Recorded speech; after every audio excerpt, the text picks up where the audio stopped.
સુરતમાં આજે મુખ્યમંત્રીનો ઝંઝાવાતી પ્રચાર। મુખ્યમંત્રી એરપોર્ટથી સર્કિટ હાઉસ પહોંચ્યા। ઉમેદવારો અને પદાધિકારીઓ સાથે બેઠક કરે તેવી શક્યતા છે।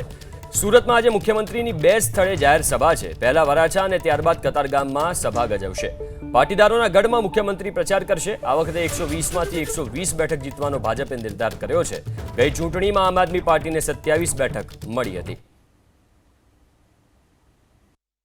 પાટીદાર ગઢમાં સભા ગજાવવા માટે મુખ્યમંત્રી ભૂપેન્દ્ર પટેલ સુરત આવી પહોંચ્યા છે। સીધી તસવીરો તમે જોઈ શકો છો। મુખ્યમંત્રી ભૂપેન્દ્ર પટેલનો કાફલો છે અત્યારે હાલ સુરત સર્કિટ હાઉસ ખાતે અત્યારે હાલ આવી રહ્યો છે। આ દ્રશ્ય જોઈ શકાય છે।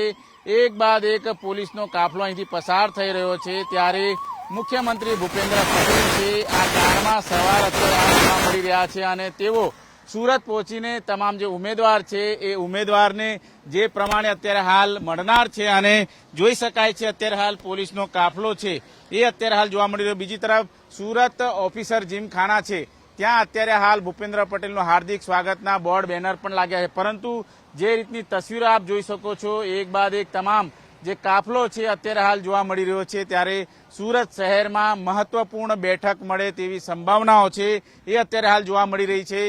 જે રીતે કાર્યક્રમ અત્યારે હાલ જોવા મળી રહ્યો છે ત્યારે વરાછા જે પાટીદાર ગઢ છે ત્યાં આ પ્રમાણે સભા અને રેલીનું આયોજન છે। ઉપરાંત કતારગામમાં પણ રેલીનું આયોજન કરવામાં આવ્યું છે। ત્યારે વધુ એક કાર્યક્રમનો ઉમેરો છે એ થયો છે। ત્યારે પાટીદાર ગઢની અંદર જે પ્રમાણે મુખ્યમંત્રી ભૂપેન્દ્ર પટેલ છે એ રેલી કાઢીને સભાને સંબોધશે ત્યારે કયા પ્રકારના પરિણામો હશે એ જોવું અગત્યનું બની રહેશે। કેમેરામેન રાકેશ પાનવાલા સાથે ધનરાજ બાગલે, એબીપી અસ્મિતા, સુરત।